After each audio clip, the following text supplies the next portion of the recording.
everybody has to come to whatever resolve that they can come to at their own pace.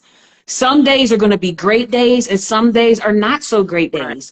You know, I had some days that weren't that great. And for me to kind of pull myself up, get myself together, it was my friends, you know, and my husband would even say that. He would say on a day that I wasn't doing that great, if one of my friends would call me and we were talking on the phone, by the time I got off the phone, my disposition was just different, you know, my spirit was lifted, you know. Right, my spirit was lifted. That sisterhood is so important. The sisterhood and support, you know, with your network of people and your tribe it's very important, and feel comfortable just letting your guard down to say, you know, I need a shoulder to cry on.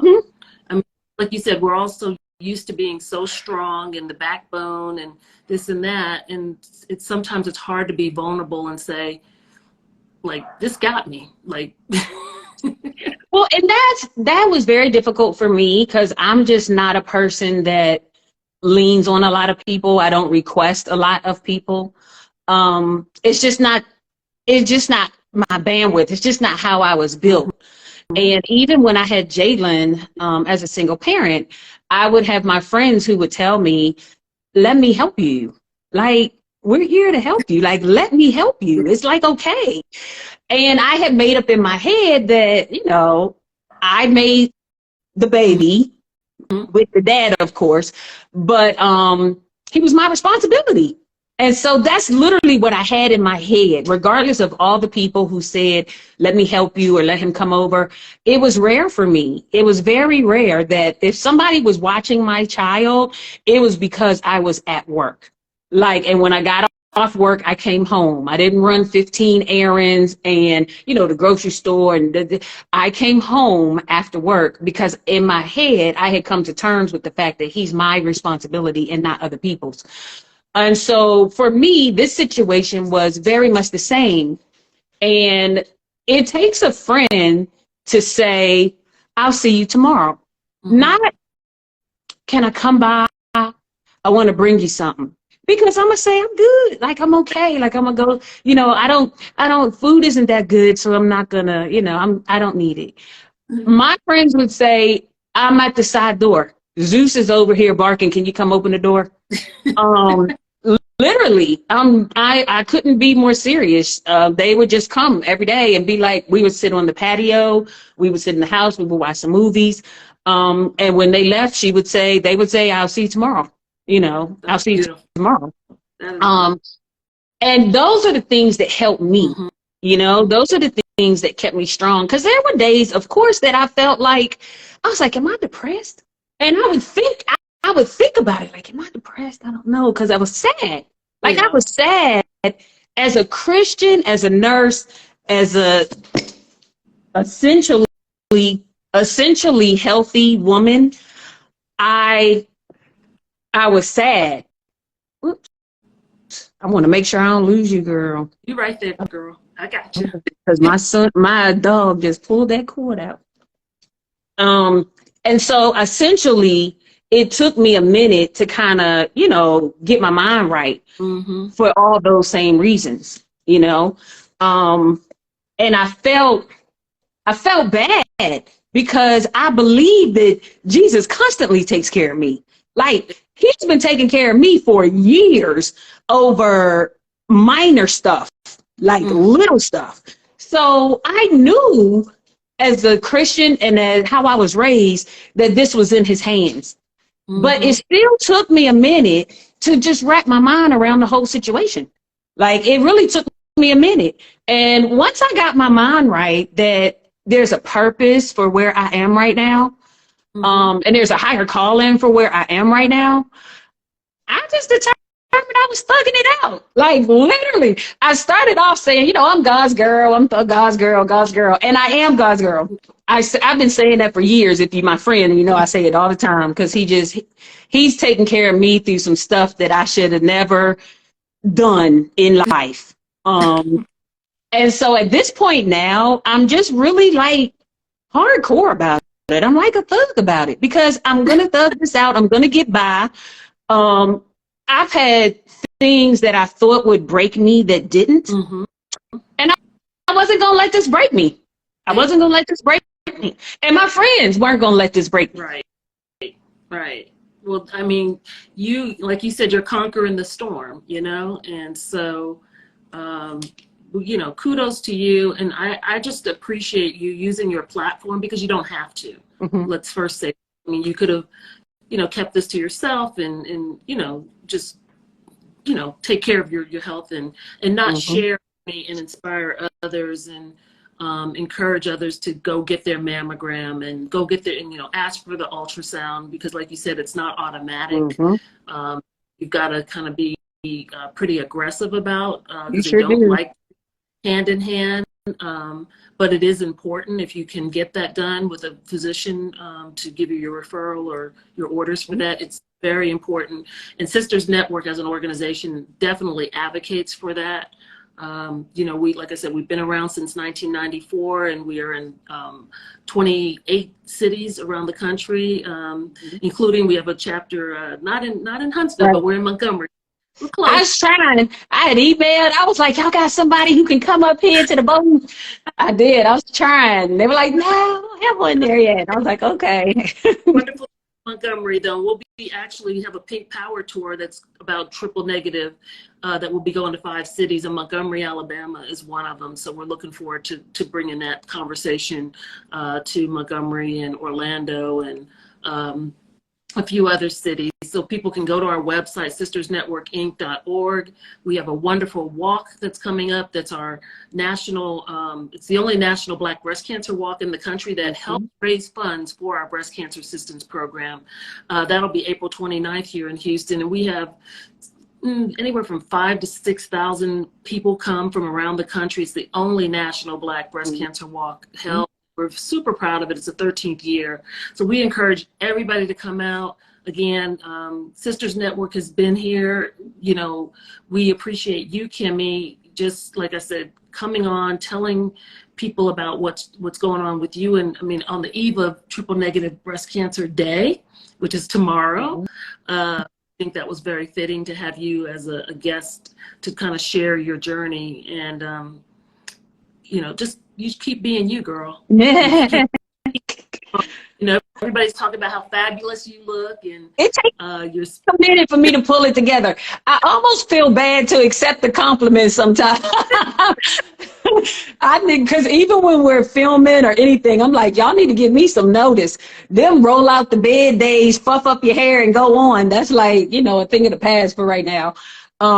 It takes a minute, but I do want to say this. I want to say that the people on my team are amazing, but the people who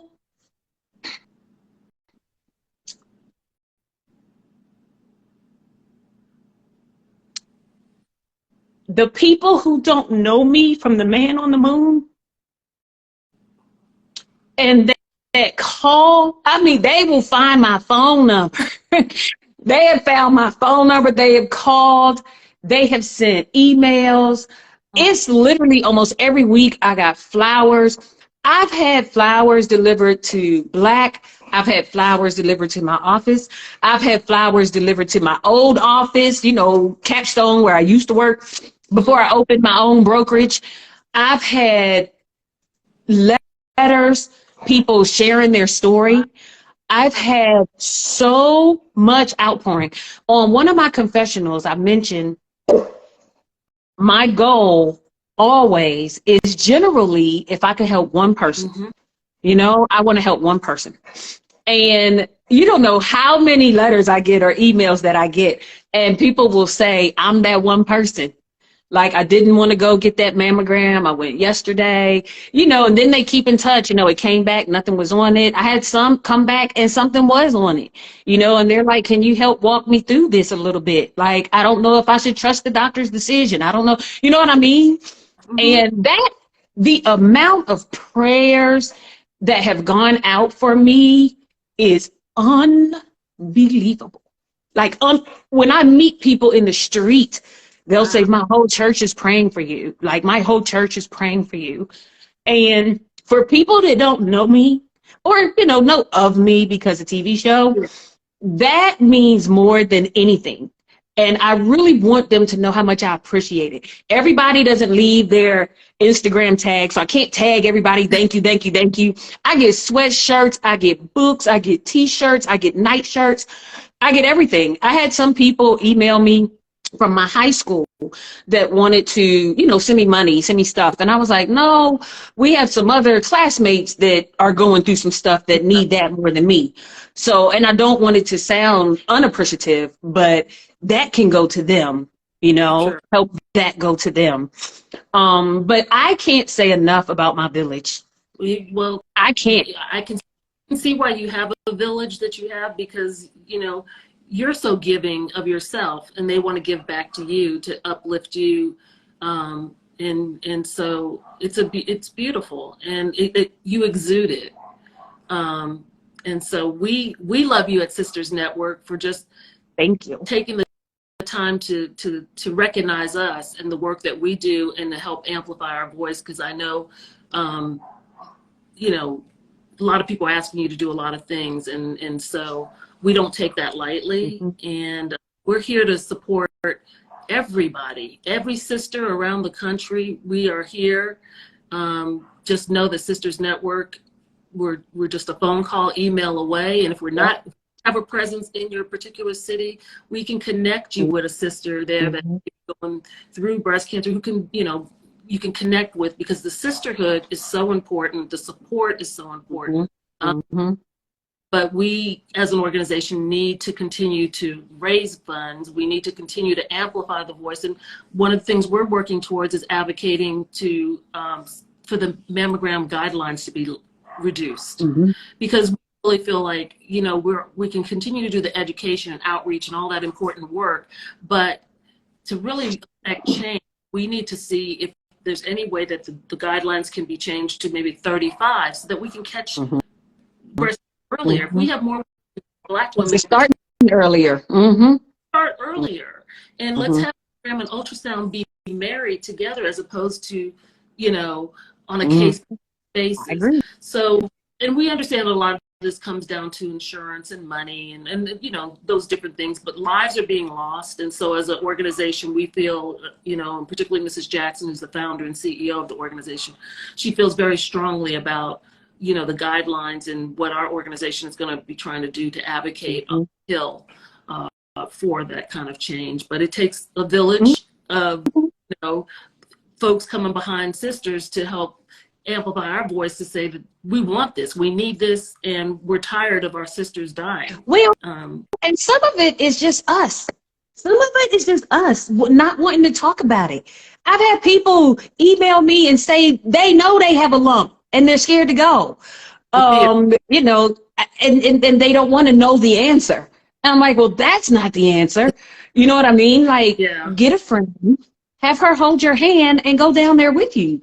Like, take a friend to your mammogram day, like something of that nature. Go with your friend the same way we do for voting, and you go get somebody, put them in your car, go down there and vote.